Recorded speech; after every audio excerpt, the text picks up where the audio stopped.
சாப்பிட்டீங்களா? போதுமா? எல்லாம் சொல்றேன் நல்லா யோசிச்சு சொல்லுங்க. போதும். மாவு எடுத்து ஃப்ரிட்ஜில் வச்சிருவேன். போதுமா தெரியுமா? தோசை ஊற்ற மனசு இல்லை. போதும்னா என் மனசுக்கு தெரியுது. ஆனா இன்னும் ஒரு தோசை சாப்பிட்டோம்னா மனசு நிறைவா. ஏமா எடுத்து வச்சுட்டு எல்லாத்தையும் ஏங்க கையை காஞ்சிட போகுது. கையை காஞ்சா நல்லது இல்லைங்க.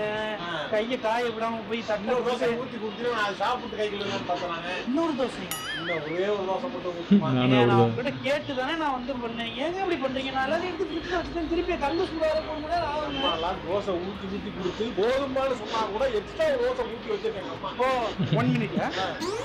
என்ன வீட்டுக்கு கிளம்ப போறாங்க போல. ரொம்ப இது பண்றானே. அம்மா பத்தி எடுத்தா ஒரு பயம் வருது. அம்மா சாஞ்சிரோட இருக்கு அப்படின்னு வந்துட்டா.